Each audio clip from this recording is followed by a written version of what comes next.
Okay, so we come to it at last. The mother of all calculus topics. This is called related rates.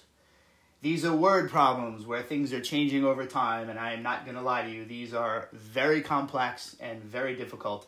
There is a strategy, and it's a very specific strategy, and it will work if you follow it. Sometimes you get lost in the wording of the question and confused and don't know what's what. This is going to have a lot of moving parts, and it's going to be very tricky. I'm going to start by introducing the concept to you by doing derivatives and show you what you're going to be doing. Then I'm going to write a list of steps for you to follow. Then I'm going to do a couple of easy examples for you.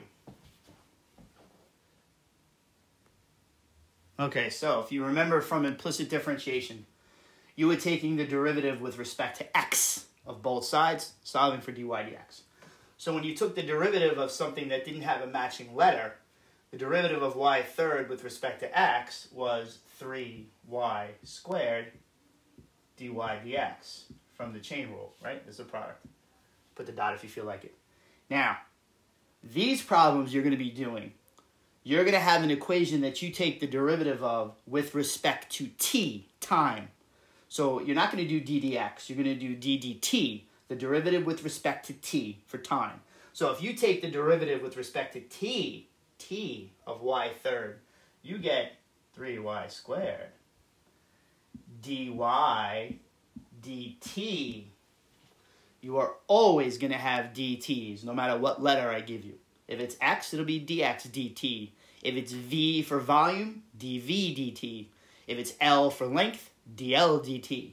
You will always have these. What this means, what this thing is, this is the rate at which y is changing over time. Everything changes in relation to time. So as y changes over time, that's what this represents. You're going to see this a lot in these problems. You need to understand what it means, and I'm going to show you. Okay, so because of the complexity of these questions, I'm writing out some things that you're going to see within the problems. Everything changes over time. So the relation is the derivative with respect to t. Okay, that's d dt. Now, suppose you were looking at, I told you that the length of a side of what? I don't know, a square or a rectangle. Who the hell knows and who cares? The length of a side is increasing at a rate of, okay? Increases. Or they usually say increasing. So what does that mean? You read that sentence and you're like, what? So the length is changing over time. The rate at which it's growing. Every second that passes, it grows by 3 centimeters. So if it started at 1 foot, then after a second, it's 1 foot, 3 centimeters, and so on. Every second, it's growing. So what they just told you was, again, at a rate of, what are rates of change? Derivative is a rate of change. So I'm looking at dl, L for length, dt. That's what they told me. They're telling me it's 3. We're not in a physics class, so I'm going to ignore the units of measure. I don't give a damn. 3 centimeters per second, whatever. That's nice. So dl dt. This is the derivative of L with respect to t. This represents the rate at which the length is changing. They tell you it's changing at a rate of 3. So dl dt is 3. You're going to need to do stuff like this within the word problem. You're going to have to read this thing and understand this is what they told you. Now here, they'll tell you the volume decreases at a rate of 2 cubic feet. Volume has length with height, so it's cubic. I don't care about the units. You're not going to use them because, again, not a physics class. I care about you do the problem right and you get the right number. If you get the units wrong, whatever, I'll live. So the volume decreases at a rate of. You're going to see this all the time, at a rate of. So the volume is decreasing at a rate of 2. So what does that mean? That means I took the derivative of v with respect to t, and I got 2. This represents the derivative of v with respect to time t. This is the rate at which the volume is changing. This volume is getting smaller. Like, let's say you have a big, huge cone, and you punch a hole in it, and the liquid starts pouring out of it. The volume is decreasing. Every minute that passes, The volume goes down by 2 cubic feet, whatever, but it's getting smaller. The volume is shrinking. So, do you see why I did this wrong? You know I always do this. You should be saying to yourself, wait a minute, decreasing. Yes, decreasing, getting smaller. You know I like to screw with you. And even though there's no one here in front of me to point it out to me, I just had an imaginary student point it out to me. So, increasing, positive. Decreasing, negative. Make sure you read very carefully and that you understand the pieces. But again, it's not going to make sense to you right away. All right, you will struggle with this. This is arguably the hardest topic that we do in the entire semester. That's why I'm going to end up splitting this into 2 different lessons. Okay, so I decided to work a basic example before I write the steps out. Then the steps will be a little bit more obvious after I work through this insanity. So I'm going to read it. The area of a square, the area of a square is increasing at a rate of 3 inches squared per second. Again, area is length times width, right? Now this is not a rectangle. The length and the width are equal because it's a square. So the area of a square is increasing at a rate of 3 inches squared per second. Find the rate of change for the side of the square at the moment that the side is 12 inches. So you have a square. It's always good to draw a picture. I hope that it is obvious to you that I need an equation. Look, for convenience, I'm going to call this x, okay? What's going on? The area is growing. It's increasing. Now, if the area, which is the space inside the square, is increasing, that means that the length, that the side, is increasing, right? The side must be growing larger, or the area would not be getting bigger. Now, what do I need? I need a formula. I know the formula. It's length times width. Yay. But length and width are equal. Every time you do one of these problems, you need a formula. They will either give it to you or you write it down. They didn't give me a formula, but I know the area of a square. It's x squared, right? Length times width. Now, I'm looking for rates of change. I see increasing at a rate of, find the rate of change for the side. When I see those things, I know that I need to do d dt. I'm going to take the derivative of this with respect to time. I'm going to take the derivative with respect to t. Now here's where you got to be super, super careful. I'm going to take the derivative of A for area, and take the derivative with respect to time. What's the derivative of A? I don't know. Well, what's the derivative of x? 1. What's the derivative of y? 1. So the derivative of A is 1 dA dt. What's the derivative of x squared with respect to t? Well, derivative of x squared is 2x. With respect to t, dx dt. Whew, that's tricky. It's complicated. Derivative of A is 1 dA dt. Why? The letters don't match. Chain rule. Derivative of x squared is 2x. Where the hell did this come from? Because the letters don't match. You have x and t. It's the derivative. This thing is the derivative of x with respect to t. That's what you did. Now, what the hell do you do? I don't know what to do. I don't understand. Well, you see, they gave you something. They told you that the area is increasing at a rate of 3. Well, so what? That doesn't help me at all. This is stupid. I don't understand. They're telling you the rate at which the area is growing. You see this thing right here? This little dA dt thingy? This is the rate at which the area is changing at any given moment in time. Well, they just told me what it was. That first sentence there tells you this part. They also tell you something else further along. This square is growing. It's getting bigger and bigger and bigger. The area is growing. I am going to freeze that thing at the moment in time that the length is 12. See? Given information. Hidden within the problem. So now, I know this is 3. They told me it's 3 in my first sentence. The area of the square is increasing at a rate of increasing, positive. They also told me I want to find the rate of change at the moment that the side is 12. So they're telling me this is the side, isn't it? X is the side, X is 12. So now I just going to put 12 there and 3 here, but what the hell does that tell me? Well, it tells me what dx dt is. Well, what the hell is dx dt? Dx dt is the rate of change of the side. What is x? X is the side. When you take the derivative of the side with respect to t, you get the rate at which it's changing at any moment in time. So let's plug everything in there. I'm going to put the 3 here. I'm going to put the 12 here. And I'm going to keep the dx dt there. Right? Now you're going to do a little arithmetic. That's 24. I've reached the bottom of my board. Divide. I guess I can go over here. So that means that dx dt is 3 divided by 24, otherwise known as 1/8. 1/8 what? Inches per second, but I don't care.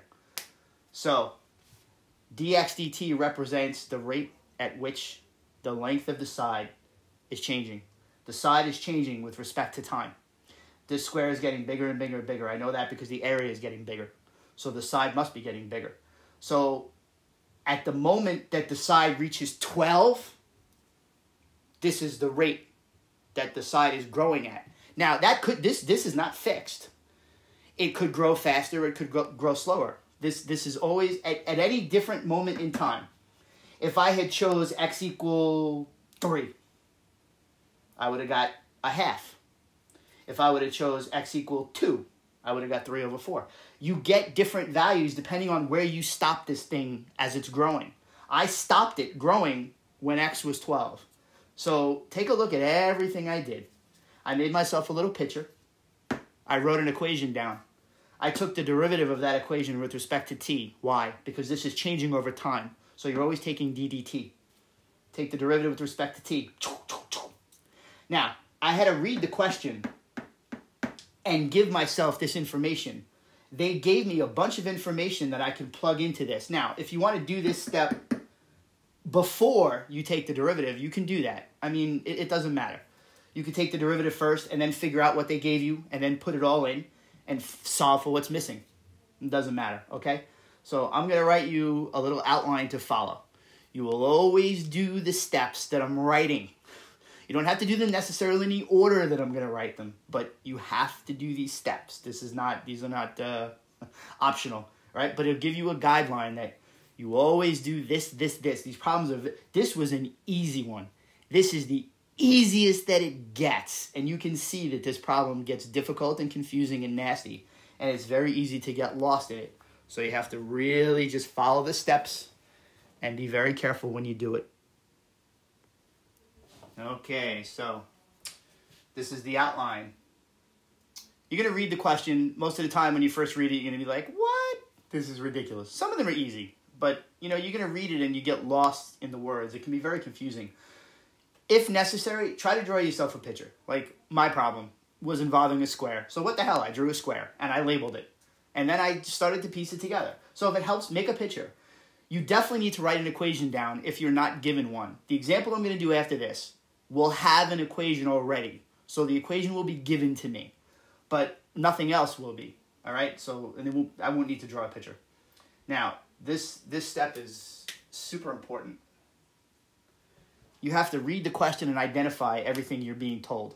They might tell you, the volume is increasing at a rate of. They just told you what dv dt is. They might say to you, the height of a triangle is decreasing at a rate of. They just told you dh dt.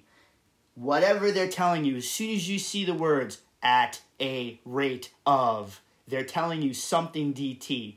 Whether it's length, width, height, volume, surface area, it doesn't matter. If it says that it's changing, it's dt. Whatever that is. If it's volume, you put dv dt. If it's area, you put dA dt. It doesn't matter what it is, but you have to put it over dt. So read that and identify everything they're giving you. They're giving you a bunch of quantities, like dv dt. That's a quantity, okay? It's an amount. Then, so you have your picture and your equation. They either gave it to you or you wrote it yourself. You identified everything that you possibly could from the question. You might not even do it all. You might realize that you missed one while you're doing the question. Fine, you go back. You take the derivative with respect to t, right? Remember, time, rate of change, time. Take the derivative with respect to t of both sides. You can have an equation. It's got an equal in it. So you take the derivative with respect to time of both sides. Be very careful when you do this. You make sure the chain rule. There's gonna be a lot of dTs in that. Then you take everything you did in step 2. This is why step 2 is so important. You take everything you figured out was given to you in step 2, and you start plugging it into the derivative that you just took, and you figure out what's missing, and you solve. And then step 5. Hope. Please be right, please be right, please be right. There is no way to check these. You are never going to know if you did this right. I wish I could tell you, oh, just plug this in and check. There's no way to check. There's no way to know you did any of this right. You just have to hope that you got the answer right. So this is the guideline. I'm going to do one more simple one. All right? And then I'm going to stop. Lesson 2 of this, I'm going to do significantly more advanced and complex problems. I'm not doing that for the first lesson, okay? So the first worksheet you get will have more basic questions like the one that I did and the one I'm about to do. All right, so here's the second easy example. These are very basic. They tell you that a particle is moving along a curve. What? This happens in real life, right? Particles moving along a curve. They give you the curve. Z equals x cubed plus y squared. All right? 3 letters, x, y, z. You have a part. This, whatever that graph would look like, the particle's moving along it, okay? Now, they tell you that x is increasing at a rate of 3 feet per minute. Y is decreasing at a rate of 2 feet per minute. You want to figure out the rate of change for z, the rate at which z is changing with respect to time, at the exact moment that x is 1 and y is 4. So you have this particle flying along. Whee! It's having a good old time on the curve. You're going to stop it the moment that it hits 1, 4. You're going to freeze that moment in time. I want to know the rate at which z is changing at that exact moment in time. You can stop this thing moving at any other point in time, but I stopped it here at this point in time. So now, the first thing I'm going to do, I don't need to draw a picture, do I? I don't give a damn what this curve looks like, and I don't need to write an equation down, do I? They gave me the equation. But I do need to write down the stuff they gave me. So x is increasing at a rate of. So they just gave me dx dt. This is the rate at which x is changing. They told me that it's 3. They tell me that y is decreasing at a rate of. That's -2, decreasing, going down, getting smaller. The y values get smaller, the x values get bigger. As this curve, as the particle moves along the curve, the x's are growing, the y's are decreasing. So x is increasing at a rate of, that's dx dt. Y is decreasing at a rate of, dy dt. Whenever you see something changing, dt, whatever the value is, if this was length and width, I'd have dl dt and dw dt. It depends on what letters they have, okay? Now, I want to find the rate of change for z. What is that? I don't know. But it's dz dt. dz dt represents the rate at which z is changing over time. That's what the derivative tells you. A derivative is a rate of change. And this derivative is the rate at which z changes with respect to time. That's what I'm trying to find. And I mean, hello. They told me x is 1 and y is 4. This is all the given information. So this is your step 2 of the steps that I wrote for you. Okay? I don't want to write that down. Now, I'm going to take the derivative with respect to t of the equation they gave me. I may have to clean this up or I'm not going to fit it all. I think I'm going to write it over here to save space. Very carefully. The derivative with respect to t. Do any of the letters match? No, no, no. Let me tell you something. If you took the derivative of t squared with respect to t, it would just be 2t. But that's never going to happen. These problems are never going to have a t in them, okay? So the letters will always be different. So you're always going to get dz dt, dx dt, dy dt. The derivative of z is 1 what? dz dt. Equal sign, you don't take the derivative of the equal sign. It's like e to the x. What's the derivative of equal sign? Equal sign. The derivative of x third, 3x squared, dx dt. Hey, there it is again. Plus, what's the derivative of y squared? 2y.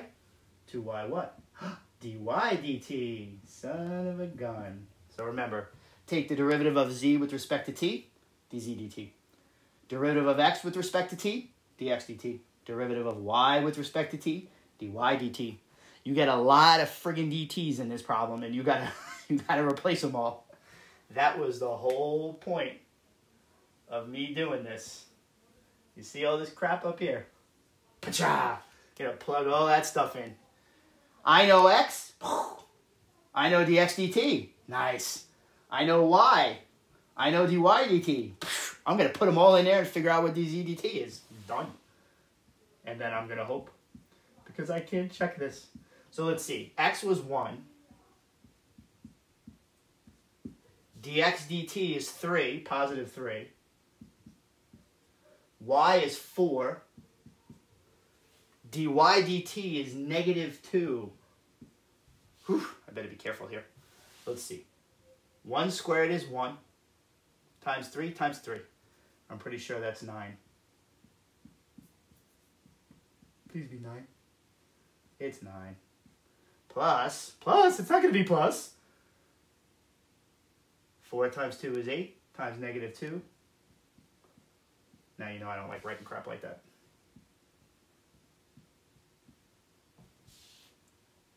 dz dt. The rate at which z is changing over time is negative 7. Negative 7 what? Yeah, whatever. Feet per minute. I don't care about the units. I'm not using units. I'm not in a physics class. I don't give a damn. So stare at it. Understand what I did. This is easy. This is not a difficult one. That's why I'm starting you off here. These problems get really, really complicated. And, you know, you might have a product rule in there. Quotient rule. Who knows? Get some craziness going on. So I had my equation. I wrote down my unknowns. I took the derivative with respect to t.